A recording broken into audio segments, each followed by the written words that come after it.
Good evening, Birmingham. I hope everyone has been enjoying yourselves. Listen, a part of this was intentionally designed for you all to mix and mingle and engage each other prior to me sharing an update on what we've been doing on your behalf over the last 2 years. I hope everybody actually had a great Thanksgiving. I know for me personally, I had a chance to spend a lot of time with my mom, who's here on the front row. And I think for all of us, Thanksgiving is a time to be thankful. What was really cool about this Thanksgiving was that November 28th, this past Thursday, also made 2 years in office where I was sworn in November 28th of 2017. And that's because of you all. And so, thinking about that has given me, saying that out loud, and over the last 5 to 6 days, I've had a lot of time to reflect on the opportunity to serve the citizens of Birmingham and the city as a whole. And there are a couple people I need to acknowledge before we move on in the program. And the first person, I saw him here, he's somewhere, but that is the president of our city council, William Parker. In addition to that, President Parker's colleagues, Valerie Abbott, who represents District 3, is president. Darrell O'Quinn, who represents District 5, is president. I saw Clinton Woods earlier, who represents District 1, was president as well. And I know there's at least one other elected official here, school board member of District 8, Sonia Smith. In addition to that, at this time, probably my favorite people in the audience, so everybody else don't be mad at me, all of our neighborhood leaders. If you are a president, vice president, or secretary of a neighborhood, please stand up.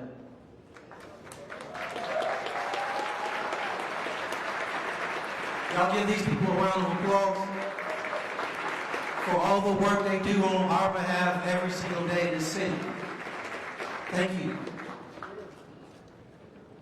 And to everyone that's present, to all of our city employees, to all of our department heads, to all of our citizens throughout our 99 neighborhoods, I want to thank you all so much for being present. This is the big picture. The short version is this is a time to give a public update and what we would call a progress report on what we've done over the last 2 years, midway through this term, as well as share some updates on our strategic plan. And so I think it's fair to say, and many of you all would agree with me, that a picture is worth 1,000 words. Well, if I could sum up my first few months in office in one image, just one simple image, this would be it. That's vision, fearless. I think the word bold comes to mind, exciting, opportunity. Somebody said scared, I heard you. Possibly intimidating, and here's why. Knowing that without proper planning, without proper preparation and execution, lives could change in an instant. What does that mean for the people in this audience? Reducing gun violence, working with our city council, providing opportunities for our small business community, remaining committed to our oath of transparency, and mainly investing in our neighborhoods. Well, as the saying goes, life can come at you fast. But here's what's worked over the last 2 years. Staying connected to each of you. You all have been my lifeline. I can say that without hesitation. Your presence here tonight proves that. I think it shows not only your commitment to our city, but many of you, as I look out into this audience, many of you all have played a role in being personal parachutes for not just me, but for my entire administration. You've been supportive, you've been dedicated, you've been active. There's a lot of active folk in this room. But that's how democracy at the local level works. And so, think about it for a second. From that view, overlooking the city, overlooking our entire city, almost too much to take in at one time possibly. But as I shook off my nerve and made my way to the ground.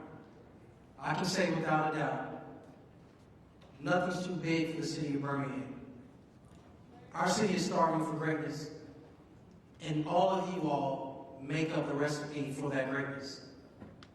So, as each of you being my personal parachutes, what we want to get into tonight, based on what you see here, is the big picture. Not just from thousands of feet in the air, but boots on the ground, all of us collectively. Our elected officials, our neighborhood officers, our everyday residents. You all have walked the path with me to make this vision we have shared with each of you all a reality. So, what does all of that mean? The number one goal of this administration has always been neighborhood revitalization. And so, if you will, bear with me as I attempt to describe to you what we walked into, what we saw 2 years ago. I want each of you all to imagine a mother who has a child or a grandchild who lives with her. As she steps out into her front porch or in her front yard, she looks to the right of her and she sees a dilapidated house. As she looks to her left, she sees an empty lot. It's probably overgrown. As she looks in front of her, she sees her sidewalk that hasn't been walkable in quite some time.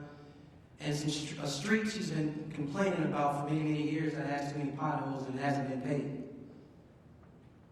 I can tell you that she probably wants to take her child or grandchild down to the neighborhood park, but it doesn't have adequate playground equipment.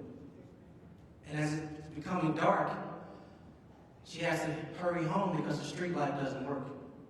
And by the time she gets home for dinner, she is reminded that she doesn't live in proximity of healthy food because she lives in a food desert. And when it's time to put her child or grandchild to bed, I think it's fair to say that often, which is common, which is not cool, her child or grandchild's sleep can be interrupted by gunshots. The picture I just painted for you is what we walked into 2 years ago.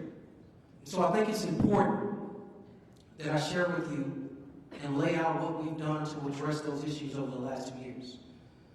The first thing we did was create, and y'all gotta bear with me, I got some tea up here. I got a serious sinus drainage today. So, if you hear my voice strain, just bear with me. The first thing we did was create a blight demolition removal plan to get rid of that dilapidated structure to the right of her. The second thing we did was get more aggressive with our weed abatement program, as well as increase funding for our land bank program to make sure we can be in a better position to build single-family homes on that empty lot to the left of her. We came up with and funded a 5-year sidewalk plan and have made strides in that first year to make that sidewalk more walkable. In addition to that, we've put $13 million into paving streets over the last 2 years. If we haven't gotten to your street yet, trust me, we're coming. In addition to that, what we have done is close out capital projects, neighborhood parks you all have been complaining about for years. Some of those examples include Wyoming Park, Wildland Park, One Pratt Park, and many others. But we've continued our relationship and partnership with Alabama Power to expand our LED light programs, not only to all of our neighborhoods, but also to our neighborhood parks. Now, in addition to that, we created a healthy food fund to make sure as we continue to be aggressive and wanting to bring grocers that provide healthy options to our city, money is set aside to close that deal. These are the changes we brought that not just that mother, but many of our mothers and grandmothers throughout our city have been requesting and complaining about. And so strategically, we have set out 6 distinct goals. Many of you all have this packet here. I want you all to take the time to read it.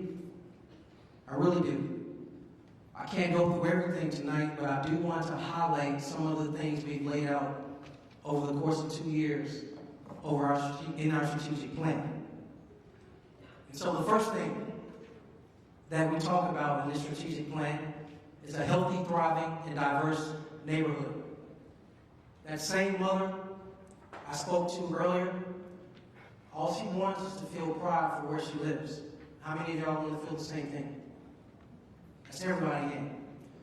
That's why in 2018 we created the Neighborhood Revitalization Fund that directly addresses quality of life issues in all 99 neighborhoods. Well, what initially started out as a $1.6 million investment has now gone to $7.2 million in a neighborhood fund. I want to tell you how we allocated those resources. We paved about 16 miles worth of roads with that funding. We've torn down over 700 dilapidated structures that have been beyond repair with that fund. I spoke to a neighborhood president the other day, I believe over in the Fairmount area, who shared with me she was complaining over the last 5 years about houses that needed to be torn down because they were beyond repair and it wasn't being addressed in a timely fashion. With that funding, what we've done is also repair more than 27,000 potholes. If I can nerd out about it, that's really about 27,516 potholes. Don't ask me why I know that number. A portion of that is I pushed the team every single day, every week, every month over the last 2 years to really show the receipts on what we have done from the requests we receive and the issues and complaints we receive from our residents. So as you think about that first path of diverse neighborhoods, healthy, diverse neighborhoods, I also want to give a little bit about the second path, which is what we talk about safe, secure, sustainable communities. It's a lot of words pretty much around what are we doing to address public safety. Well, as I think about it, and I go back to that same mother who has a child or a grandchild, she only wants to feel safe where she lives. The truth is, that's all of you in this room. So earlier this year, many of you all know that I labeled gun violence a public health crisis in the city. And being that it's a public health crisis, I think we can acknowledge that we can't police our way out of decreasing crime. We have to have a peace strategy, but we also have to support policing and enforcement with prevention efforts as well as reentry efforts. To that end, we rolled out our peace campaign. Many of you all participated in that. And we made many more strides in addressing how we engage the community. I am proud of Chief Patrick Smith and the entire Birmingham Police Department, but I'm equally proud of community partners, of neighborhood officers, and many of you all who have decided to fight back for peace and safety in your neighborhoods, being active in the Police Academy and many other entities and organizations to address crime. To that end, what I am happy to report standing before you is that when we say we came into office at the end of 17, and then we looked at 18 and now we look at 19, crime has not increased. But crime has not remained the same either. As a matter of fact, crime has decreased. We have seen a double-digit decrease in all crime categories. Crimes against persons and crimes against property. Now, many of you all may not feel that. We have not eradicated and stopped all crime in our city. But what I can tell you is that we have made strides to decrease crime.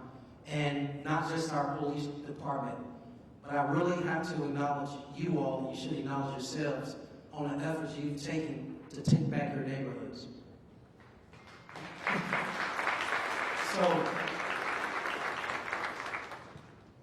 as we consider the first and second strategic pathway, I think it's important, as we think about the third pathway, we consider what it means to talk about the 21st century workforce development systems and education within our city. Tonight, you'll probably hear me keep going back to that same mother that I wanted you to envision in your mind. But this time I want you to think about that child or grandchild. Instead of thinking about place as it relates to revitalization, I now want you to think about people. The most important people in the city of Birmingham are our youngest generation, or is our youngest generation. And here's why. The investments we make on making them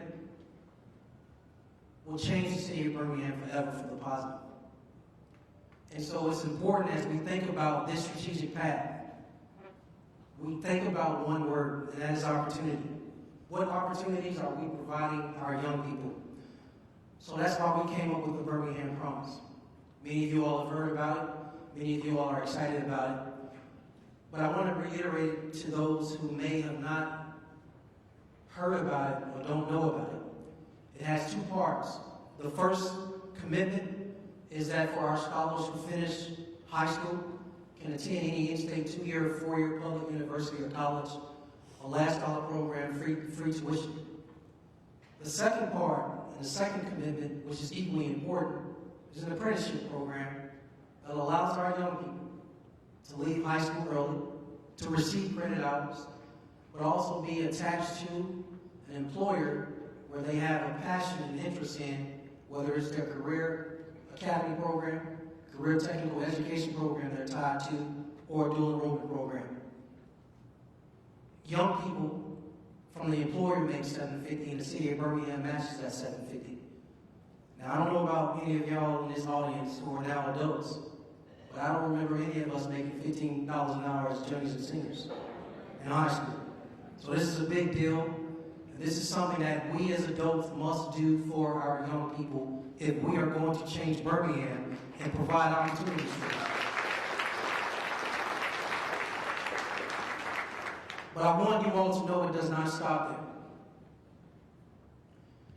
The city of Birmingham is one of 5 American cities, y'all. 5 American cities to replicate what is called the Providence Talks, which is a free citywide early childhood program that aims to engage and help young people, children, actually between the ages of birth and 3, to speak more words in the home prior to them actually entering a pre-K program at a school. Through this program, we're launching Birmingham Talks, which will serve 2,500 families, young children, throughout our community over the next 3 years. But it's important to know that we can't wait. We can't wait till our children are juniors and seniors in high school. We can't wait till they're adults to provide them opportunity. We have to start early. That is coupled with the fact that we cannot ignore those who are already of age and are willing to participate and get back into the workforce. That's why I'm happy that my team, along with Judge Sparks and many other community partners, decided to launch a program called Pardons for Progress. Really simple notion, everybody. It is to provide an opportunity for individuals who have been convicted of the misdemeanor charge of marijuana possession.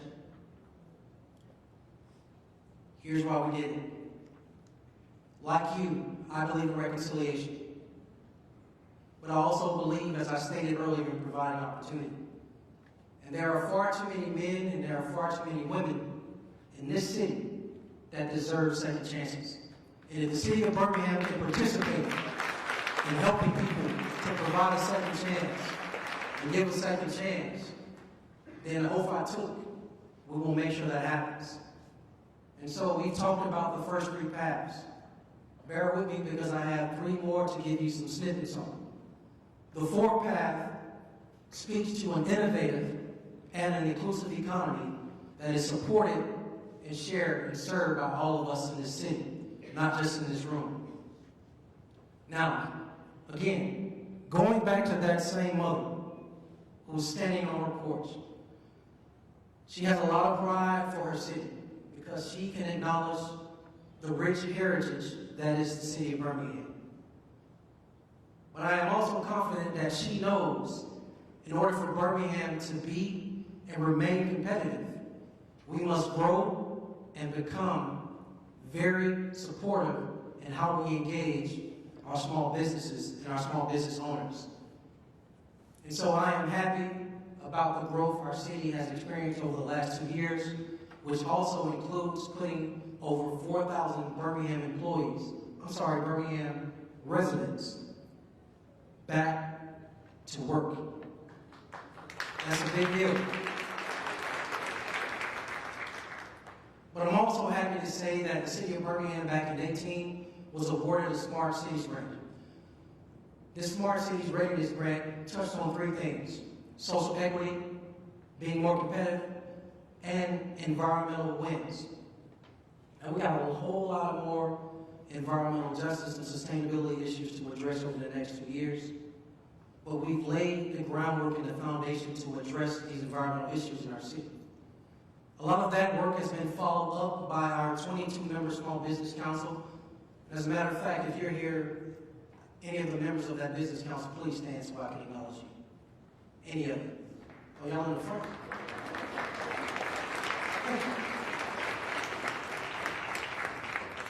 The people you see that just stood up are not only small business owners within our city, but they also have served as advisors to me as well as the Department of Innovation and Economic Opportunity to make sure that from a policy standpoint, from a program standpoint, and from actions, we facilitate better ways for a city that is heavily dependent on small businesses to not only treat and engage them better, but to make sure we offer services where they can not only be successful and expand, but the city of Birmingham can recruit more small businesses into our city limits.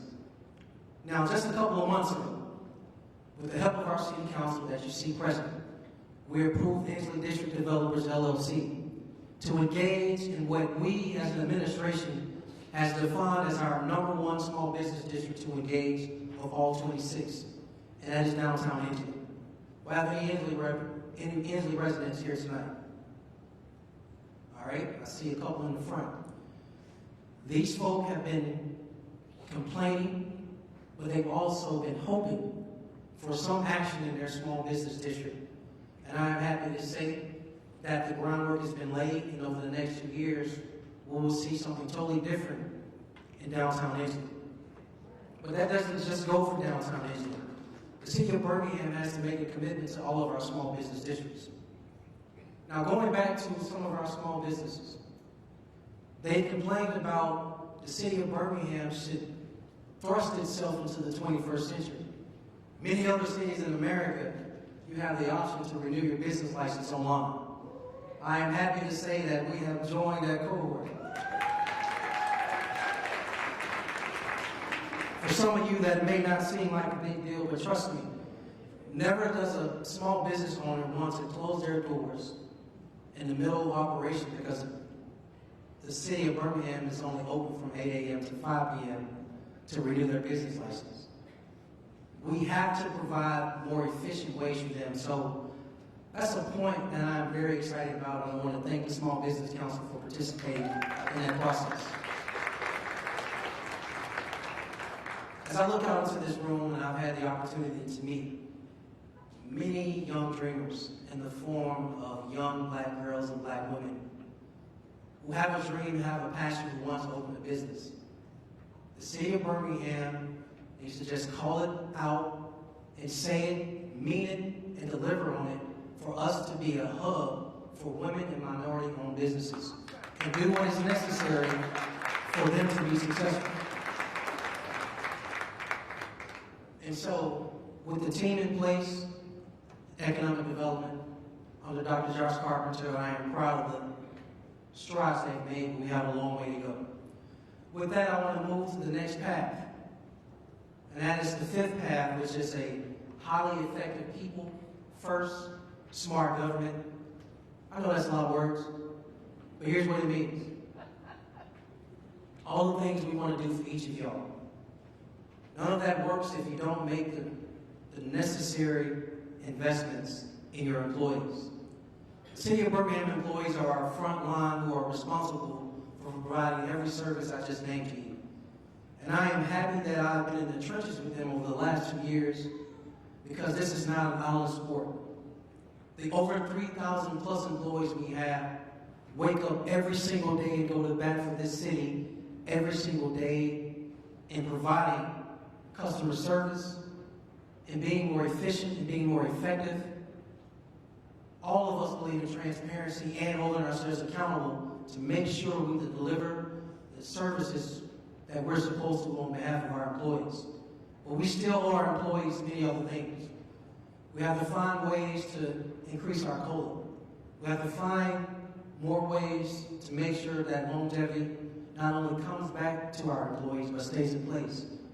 The same goes for our merit costs, and something that's really important, our pension, which in the 2020 budget, we put an additional $5.8 million towards our pension. We have a long way to go to close that pension gap, but what I want to say to our city employees that are not only present tonight, but who live in this city and work for this city, thank you for what you do every single day on behalf of the city of Birmingham to the citizens of Birmingham. Give yourselves a round of applause.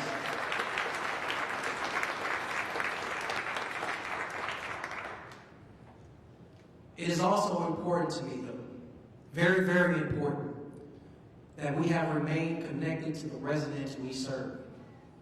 Many of you all receive our spotlight. Many of you all receive our newsletters.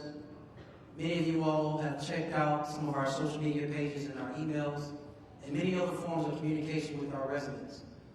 I think one of the things I like the most is our town hall meetings, where we've made them interactive for you all to be able to engage our department heads that you all still see present and still have the same model tonight that you've seen in our town hall meetings. This represents the fact that not only can you talk to me, but I really want you to engage the experts who are on the ground and the professionals who deal in the issues that you have, but gives you an opportunity to also share with them some of your ideas. But the most important thing under this strategic path, for all those town hall meetings we went to, I said the same thing over and over again about our 311 system. You all shared with me that it was broken and we needed to do something about it. And so I am glad to share with you that with our renewed focus on making sure that our 311 system worked, the call center and the team is now available to assist with non-emergency needs, not just your trash and brush pickup, but many of your issues that you have. So I actually want to encourage you, please call 311 when you have an issue. That doesn't mean not to engage your counselors or myself, but we now have a system in place that actually works for you.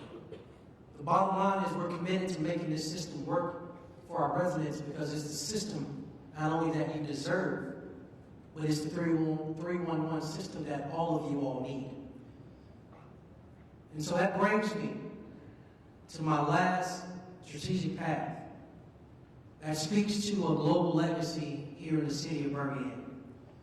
This global legacy hits at not only equity, but it hits at social justice. I don't have to remind anybody in this room about Birmingham's history. I don't have to remind anybody in this room about Birmingham's legacy. The ground we stand on, the ground that you're currently sitting on, so many battles were fought here. And as much as there was resistance to change in this hand, there was an equal amount of fighting for change in this hand, and I think we all know change is won out. That change has represented justice, it's represented equality, but it hasn't just represented change for change's sake, but really about how do we make Birmingham the beacon and the greatness it's supposed to be. And so with our rich legacy, of all the paths we followed over the last 2 years, this path is the one that is most authentically tied to our identity as a city and as a people. What do we mean? I think it's fair it's the reason why we actually created the Office of Social Justice and Racial Equity. This path is the reason why we have partnered with more than a dozen of our community partners to engage in conflict resolution, to offer it to all of our residents who are willing to take it. It's why in 2018, we hired Josh Coleman as the city's first LGBTQ liaison, and our city has received over the last 2 years a perfect score on that National Index of Equality. It's the reason why restoration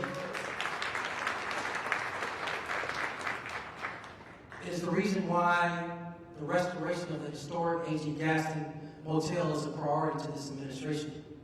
It's also the reason why we joined the Jefferson County Memorial Project along with the City Council to make sure those in memory such as Tom Redmond as well as Jay McKenzie, names are never forgotten in this city, in this community, in this country. It's why, and this is my favorite, it is why we have the ACE program, to empower everyday citizens just like you to participate in knowing not only how your government works, but for you all to be empowered to get engaged, because that's how democracy at the lowest level, municipal government, works. It's a chance not only to educate you, but to empower you. And so with that, in the coming weeks, there are many more issues to address. In the coming months, there are many more issues to address. In the coming 2 years, there are many more issues to address. Homelessness, recycling, many other ways that this government can be more efficient, and many other things individually and collectively as a city we not only complain about, but there's so many ideas and solutions in this hand for us to address. I ask that you all stick with us as an administration, that you get involved, that you participate. Because these 6 paths, there's one destination, and that is a stronger Birmingham.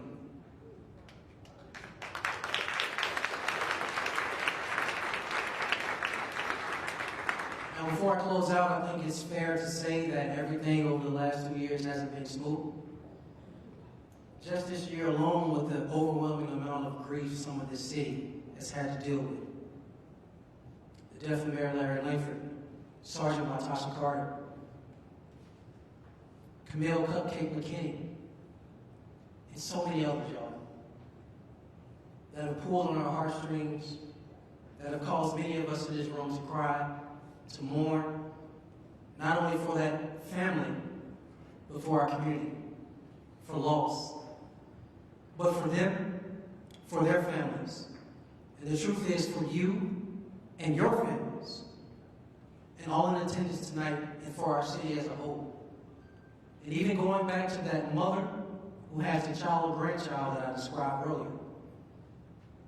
All of us call this city our home. And that's the big picture. A snapshot into the Magic City that is made up of each and every single one of us seated in this room. As we think about it and go back to that first picture of being in the sky, our heads are not in the clouds. Our feet are firmly planted on the ground, and we know what we must do to continue to solve and address issues in this community. But I want to thank each of you for being present tonight. I want to thank each of you for holding me accountable over the last 2 years. For a better, for a brighter, and for a bolder Birmingham. Not just for that mother who has that child or grandchild I described, but for each of you. Thank you.